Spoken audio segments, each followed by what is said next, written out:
How to eat tiramisu and your life.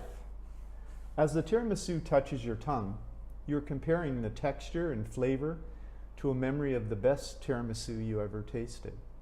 This is not how to eat tiramisu.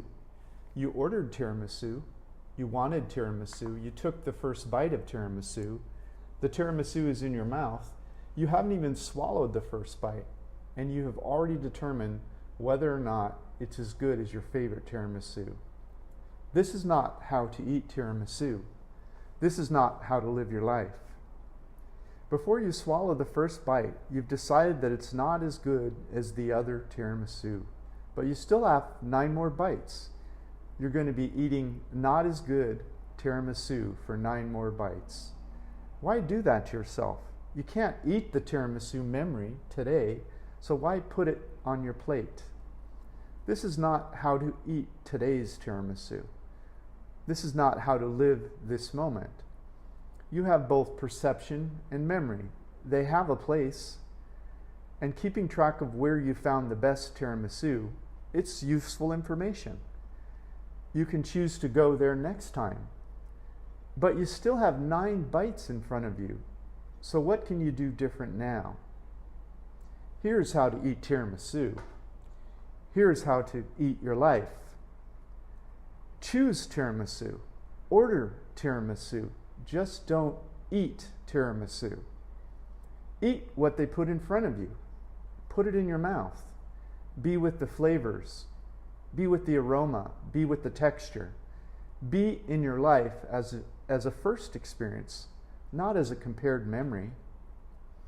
After experiencing 10 bites, then compare if you must, but live your life first.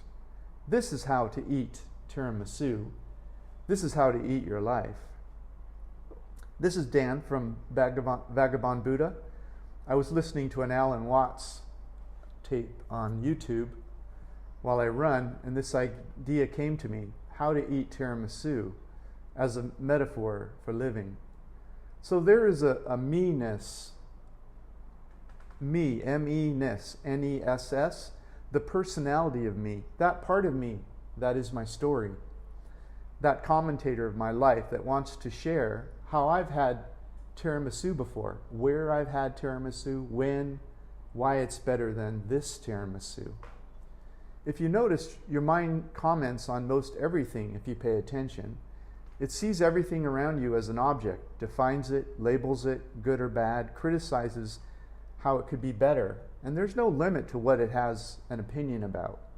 It could have an opinion about buildings, societies, religion, political points of view. Anything that can be thought about can have a critical thought or opinion. The mind was tasked with keeping my body alive from an early age. Keep me away from fire, hot ovens, and cars that could run me over. That critical discriminatory view of everything around me has kept me alive for all these years. It doesn't matter what the subject, the thoughts are. My mind loves to take attention from perception and assign it to thinking critically to find a better path through life. The mind wants to pick on something to criticize. My mind wants to save me from mediocrity, to make me safe and prosperous, and make sure that one thing is improved with criticism. This is the same critical mind function that makes sure nothing is going to kill me, that invades the time I taste tiramisu. This mind is the critical thinking about career, finances, jobs, relationships. It seems singularly focused on identifying what is wrong around me. Should we get rid of this? Should we make improvements to that? I will get rid of that if that doesn't improve. This isn't it. This is wrong. How do we fix it? Our mind takes the critical throne and sets the requirements of what we need to be happy. The elements in our environment, people, places, jobs, ideas, organizations, must fit these requirements to be acceptable. Who we are enjoys our life in the background, but our mind is not as interested in experiencing our life. Tiramisu must taste like this memory in order to enjoy all 10 bites. I may eat all 10 bites, but I will punish each bite with the memory of an earlier bite that was better. This is the mind's way of punishing this flavor for showing up on the memories of my taste buds. Your discriminatory highness, king highness of best taste and distinction, must be pleased for true acceptance. Conditions must please your king highness of memories. Life be damned. So this is the background to which tiramisu is consumed by your mind. Approval is needed in order for present moment to be enjoyed. This is the context of what your mind believes you are. It's not just when you eat tiramisu. This is how most people consume every aspect of life, living in their mind by comparison with memory. When you smell a flower with your mind, you are in the smell for only a moment before you recall what this rose smells like from your memories. Your mind works that fast. You're not alive in raw perception in your senses for more than a moment. You are living in memories. This tiramisu is almost as good as the tiramisu at this place over here. Your critical, discriminating mind immediately identifies something that either smells better than this or not quite as good as this. It's hard to see, but when your mind is living your life, the mind is living your life as a commentator. It is presenting a sliced and diced, cut, presented, approved, disapproved, commented upon, or mildly approved with some reservation view of the world. None of that, after a moment, is living the experience of the unlabeled thing put down in front of you. The mind is too busy grabbing the perception from the experience of what was put in front of you. The mind is too busy comparing this to the best tiramisu. Even if they called it something other than tiramisu, you would say it's kind of like tiramisu, but not quite as good, or it's slightly better. Timimasu is better than tiramisu. This is humanity. If you watch the mind closely, you'll see it doesn't matter what the subject is. Watch the activity it's doing. It will do the same thing to each object it focuses on. It's not bad, but it's not as good as this, or it's better. The critical dicing and slicing of present experience in real times makes you present to the criticism of life. It makes you present to distinctions of how this life is better than that or not. Instead of being present to the aliveness of perception in your life in real time, you are present to an unspoken conclusion that you are not living the best possible version of your life right now.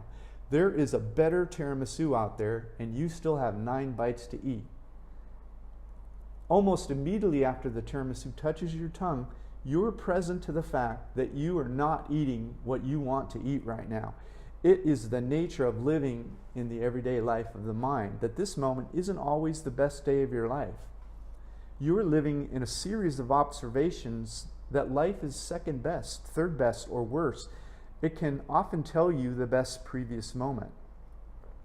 You're not being in your life in a way that allows the full experience of the present tiramisu. And why would you do that to yourself?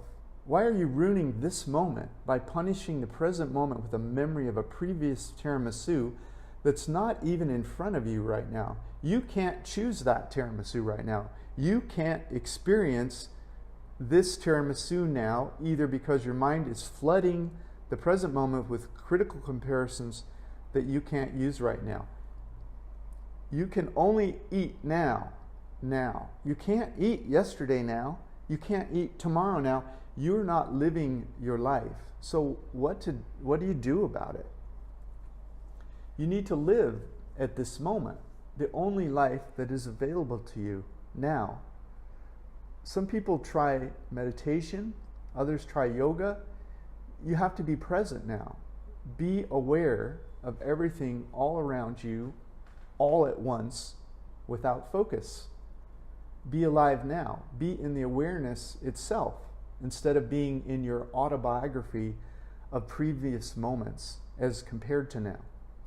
You have to spend time in perception and live it. Live your life. There's nothing you need to learn to start. There's nowhere you need to go. There's no book you need to read. You just have to start living in your experience. And just notice when your mind jumps up. When the tiramisu is in your mouth and you're swirling it around, just go deep into the sensations of the textures, the flavors, temperatures, aromas. Go down the rabbit hole with the exploding experience of flavors. Go deep into the experience of the thing that's in your mouth. It's not tiramisu. It's your life. It's a choice to be in your life. Swirl it around. Choose being alive. Focus your attention on the beingness of the experience. That's what Buddha was talking about. Experience your life. Be in the perception of now with childlike eyes. As space opens up, you'll begin to see the difference raw perception makes. Know that you are allowed to allow yourself to feel what living feels like. It's not a crime. It may only double your time in perception at first, from 1/10 of a second to 2/10 of a second, before your mind begins eating a memory of tiramisu. But if you make it a practice to begin experiencing living your life a little longer, being with uncompared, unlabeled awareness of now, each moment, you will feel the joy of living grow. The grace of freedom of being is not earned. You just accept it. You allow yourself to be alive. Choose tiramisu. Order tiramisu. Just don't eat tiramisu. Eat what they put in front of you. Put it in your mouth. Be with the flavors. Be with the aroma. Be with the texture. Be in life as a first experience, not as a memory. Be in moments that are empty of mind, empty of memory. After experiencing 10 bites, then compare if you must, but live your life first. This is how to eat tiramisu. This is how to eat your life. This is Dan from Vagabond Buddha. Thanks for stopping by.